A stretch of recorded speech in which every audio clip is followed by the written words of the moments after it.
Existe un lugar real donde la pregunta no es solo ¿quién construyó esto?, sino algo aún más incómodo. ¿Cómo alguien transformó una montaña entera en arquitectura? Porque lo que está en Ellora no parece una caverna común. No parece solo un templo antiguo, parece el negativo de una construcción imposible. Como si, en lugar de levantar paredes, columnas y patios, alguien hubiera removido la montaña alrededor, hasta liberar un monumento que ya estaba escondido dentro de la roca. Y lo más extraño es que esto no fue hecho en una época moderna, con explosivos, máquinas de corte, escáneres o grúas.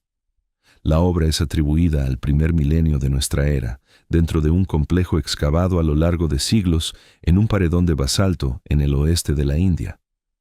Hay momentos en la historia en que la piedra parece guardar más preguntas que respuestas, y este es uno de ellos.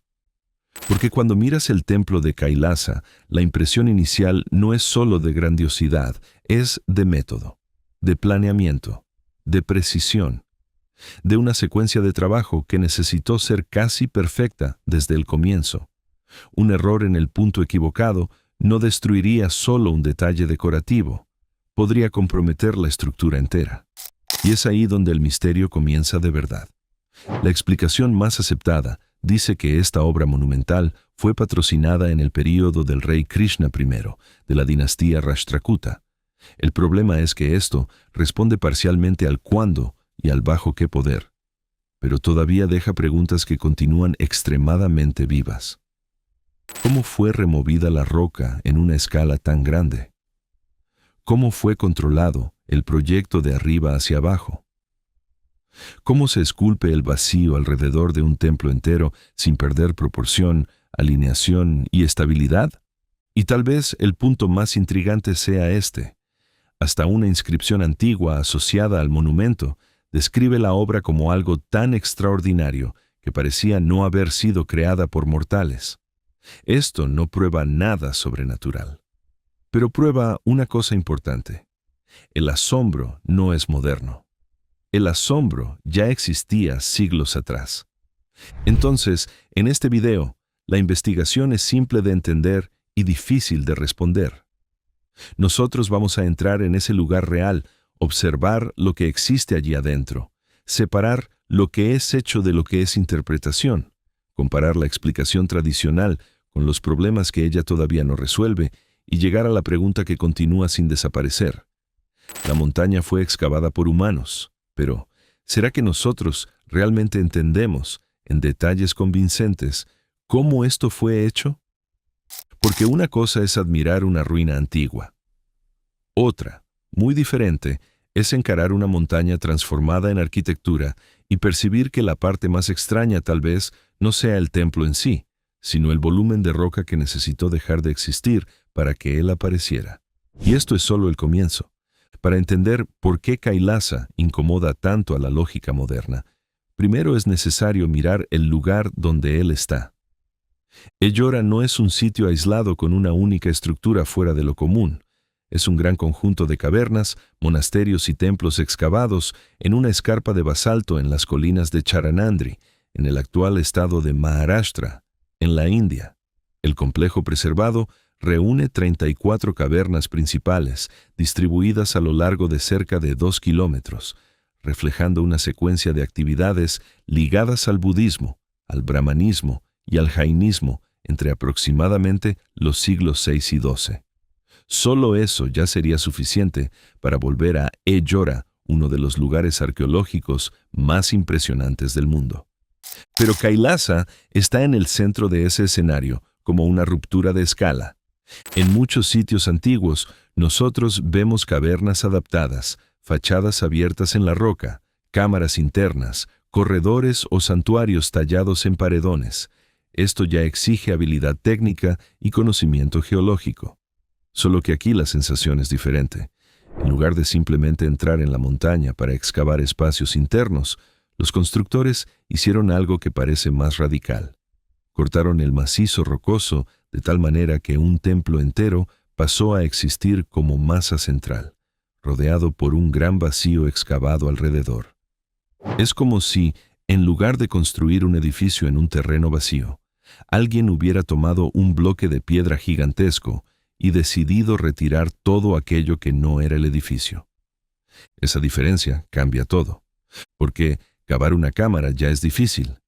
Cavar un conjunto arquitectónico con patio, niveles, esculturas, pasajes y volúmenes preservados a partir de un único cuerpo de roca exige un tipo de visión invertida. El constructor no trabaja sumando material, él trabaja previendo ausencias. No piensa solo en lo que va a existir, piensa en todo lo que necesita desaparecer sin error. Y el propio contexto geológico refuerza la seriedad de la obra. Las cavernas de Ellora fueron talladas en el basalto volcánico de la formación conocida como Deccan Trap. Según el propio Archaeological Survey of India, los antiguos constructores aprovechaban características de la roca, incluyendo juntas naturales, para reducir trabajo y orientar la excavación. Esto muestra que no estamos ante una improvisación, estamos ante ingeniería de campo, lectura de material, adaptación al terreno y planeamiento técnico. La interpretación más aceptada es que Kailasa no surgió de la nada. Él sería el punto culminante de una larga tradición india de arquitectura excavada en la roca. Ese detalle es esencial, porque evita un error común, imaginar que el monumento apareció en un vacío técnico. No. Él nace en una civilización que ya dominaba formas de excavación, talla en piedra y programas religiosos monumentales, pero ese mismo argumento crea un nuevo problema. Porque una tradición explica continuidad, ella no explica automáticamente salto de escala. Y es justamente ese salto que transforma a Kailasa en algo tan difícil de encajar de manera cómoda. La tradición ayuda a entender por qué alguien intentaría hacer esto. Lo que ella no resuelve por completo es cómo esa transformación colosal fue organizada en nivel práctico. Otro punto importante casi siempre pasa desapercibido. Ellora estaba ligada a rutas antiguas y a un ambiente políticamente relevante. Esto significa acceso a poder, circulación, recursos humanos y patrocinio. O sea, el caso no es misterioso porque nadie podría haber llegado allí.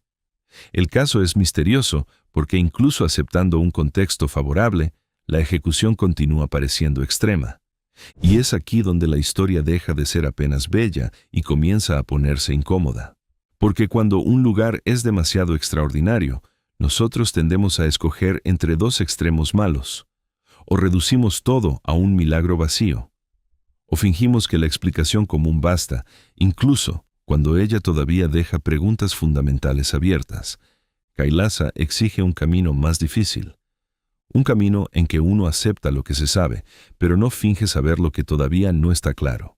Y para hacer esto, necesitamos mirar directamente la evidencia principal, la propia montaña transformada.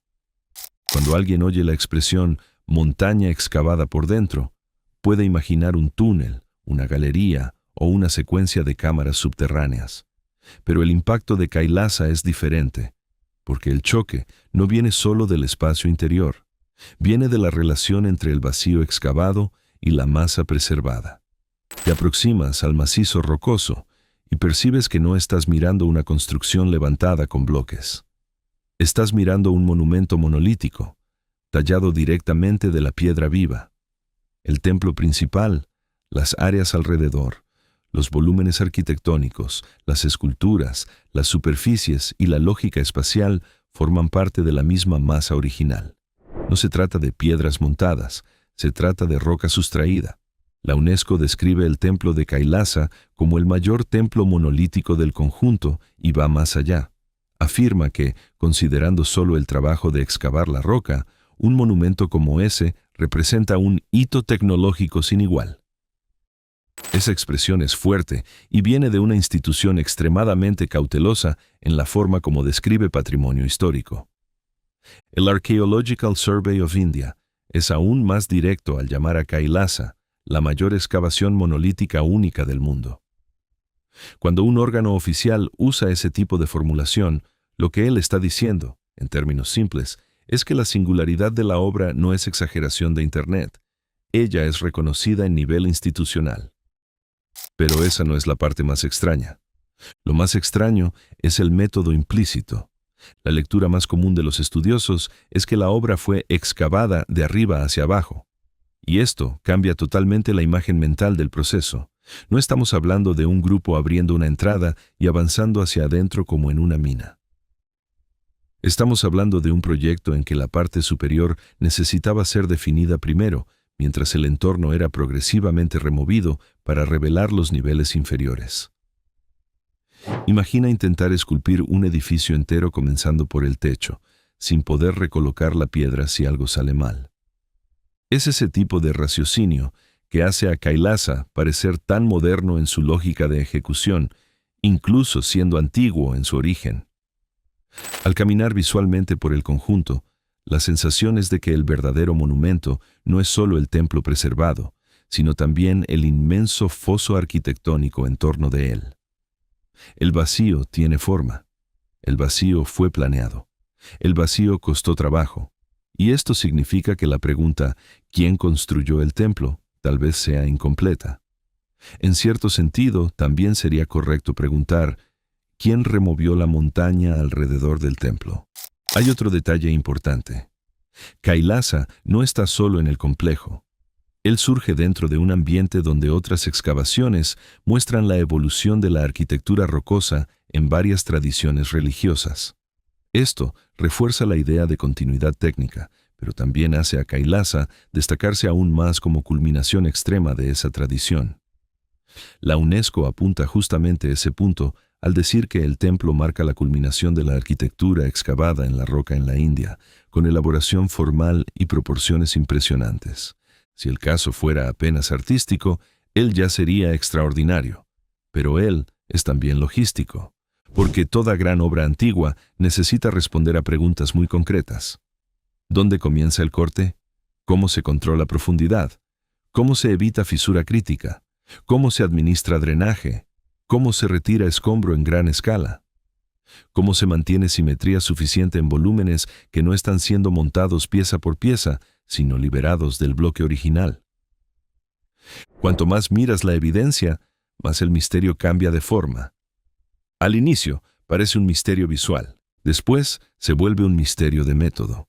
Y entonces, se transforma en algo más difícil de ignorar. Un problema de ingeniería antigua cuya respuesta general existe, pero cuya explicación operacional completa continúa lejos de ser satisfactoria para la mayoría de las personas. Y es justamente ahí que la explicación tradicional comienza a ser probada. La explicación más aceptada para Kailasa es, en esencia, esta. El monumento fue creado por artesanos altamente especializados, bajo patrocinio político poderoso, dentro de una tradición consolidada de arquitectura excavada en la roca, usando herramientas compatibles con la época, mucho trabajo humano y planeamiento extraordinario. Esa explicación es seria, y ella debe ser llevada en serio. El problema es que, cuando ella es presentada al gran público, normalmente aparece en versión reducida, casi como si bastara decir, ellos tenían tiempo y mano de obra. Pero tiempo y mano de obra no resuelven solos un problema técnico. Ellos apenas vuelven el problema ejecutable en teoría. Lo que continúa faltando es la sensación de que alguien mostró paso a paso cómo una obra de esas fue realmente coordinada del inicio al fin. Y esto hace toda la diferencia. El Archaeological Survey of India atribuye la Gran Kailasa al rey Krishna I, entre los siglos 8 y 9, y observa que las evidencias epigráficas directas en el conjunto son escasas. Ese punto es importante. El monumento tiene atribución histórica fuerte, pero no viene acompañado de un manual detallado de ejecución. En la práctica, sabemos más sobre su importancia y patronazgo que sobre su logística completa de construcción. Esa laguna documental no transforma el caso en sobrenatural, pero transforma el caso en legítimo misterio histórico. Porque piensa en la dificultad involucrada. Si construyes con bloques, puedes corregir desvíos, sustituir piezas, adaptar la obra durante la ejecución. Si excavas un monumento a partir de una masa única, el margen para error parece mucho menor. No estás montando, estás revelando. Y revelar exige ver el resultado final antes que él exista de forma visible. La explicación tradicional dice, con razón, que había maestros artesanos, tradición técnica y experiencia en excavación. El problema es que esto todavía deja preguntas abiertas. ¿Cómo era hecho el control geométrico en gran escala? ¿Cómo ellos garantizaban que el espacio removido no comprometiera partes que todavía necesitaban ser preservadas? ¿Cómo la secuencia de excavación fue organizada para que los elementos más delicados no quedaran vulnerables demasiado temprano? ¿Cómo volúmenes tan grandes de roca eran retirados del local sin convertir el proceso en un caos permanente? Y el punto tal vez más incómodo. ¿Por qué la mayoría de las explicaciones populares suena mucho menor que el objeto real? Esto sucede porque existe una diferencia entre lo que es posible y lo que es convincente. ¿Es posible que humanos antiguos hayan hecho Kailasa? Sí, no hay necesidad de negar esto. Pero, ¿la forma como esto es explicado suele ser convincente en detalles? No siempre. Y es exactamente en esa diferencia que este video necesita permanecer. Sin exageración, sin ataques superficiales a la arqueología, sin transformar duda en espectáculo vacío, porque la propia UNESCO reconoce la singularidad extrema de la obra al describirla como un hito tecnológico sin igual, y el Archaeological Survey of India refuerza la excepcionalidad al llamarla la mayor excavación monolítica única del mundo. Si instituciones de ese nivel usan lenguaje tan fuerte, entonces admitir que todavía existen preguntas operacionales legítimas no es sensacionalismo, es honestidad intelectual. Existe todavía un detalle psicológico muy importante. Nosotros estamos acostumbrados a pensar la ingeniería antigua en términos de bloques, rampas, palancas y transporte, pirámides, murallas, templos estructurales. Kailasa desplaza el problema. Aquí, el enigma no es solo mover materia, es decidir con precisión lo que no puede ser tocado, mientras todo el resto necesita desaparecer. Es casi el opuesto mental de una obra común. Y es por eso que tanta gente mira ese lugar y siente que la explicación conocida, aunque plausible, todavía parece incompleta. No por falta de inteligencia de los investigadores, sino porque la obra es tan radical que ella continúa mayor que el resumen explicativo que suele acompañarla. ¿Y si la explicación común no cierra totalmente, qué hipótesis permanecen de pie? Cuando un monumento parece demasiado avanzado para el imaginario popular, surgen dos tipos de error. El primero es reducir todo a una respuesta fácil. El segundo es llenar toda laguna con fantasía. Ninguno de los dos ayuda. Entonces, vamos a separar las hipótesis en capas. La hipótesis más conservadora, y también la más aceptada, es que Kailasa fue resultado de un esfuerzo humano excepcional, acumulado sobre una larga tradición técnica de excavación en roca. En esa lectura, no existe tecnología perdida imposible. Existe conocimiento artesanal muy refinado, organización de trabajo, lectura geológica, patrocinio real, tiempo de ejecución y una cultura arquitectónica capaz de pensar en escala monumental.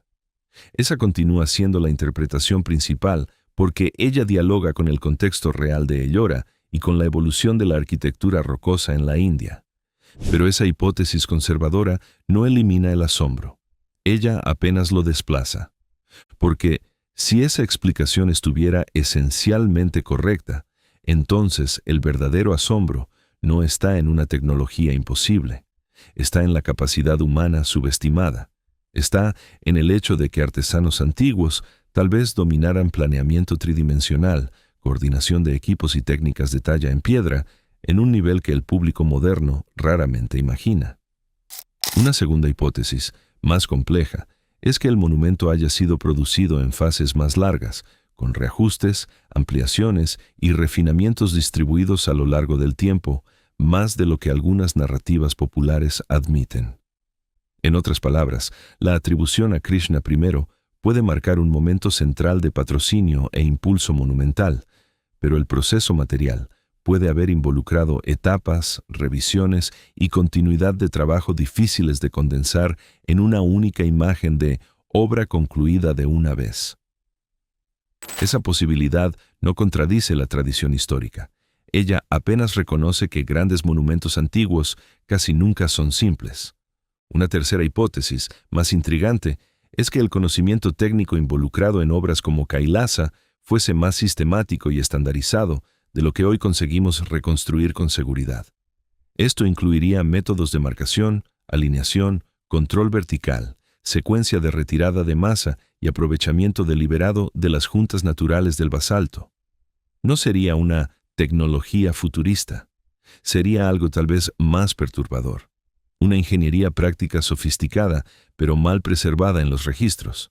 El problema es que todavía falta una pieza importante, documentación operacional detallada que muestre exactamente cómo ese saber era transmitido y aplicado en proyectos de ese porte.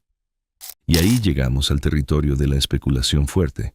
Algunas personas sugieren que la cronología conocida es insuficiente. Otras imaginan métodos radicalmente diferentes de los aceptados por la arqueología. Otras todavía intentan encajar el monumento en narrativas de civilizaciones perdidas o agentes no humanos. El punto más responsable aquí es ser claro. Esas hipótesis extraordinarias no tienen base sólida comparable a la de la interpretación histórica principal. Ellas existen porque el monumento impresiona, no porque hayan sido demostradas. Pero descartar la exageración no significa cerrar el problema. En verdad, lo que vuelve a Kailasa tan poderoso es justamente esto. La hipótesis conservadora es plausible, pero no disuelve totalmente el sentimiento de extrañeza. Y las hipótesis más osadas son seductoras, pero débiles en evidencia. Nosotros quedamos en el medio, en un espacio raro, donde el misterio no nace de la ausencia de explicación, sino del hecho de que la explicación disponible parece correcta en el cuadro general y aún así insuficiente en el nivel de detalle que el monumento exige. Y es aquí que el caso se pone más fuerte como narrativa documental.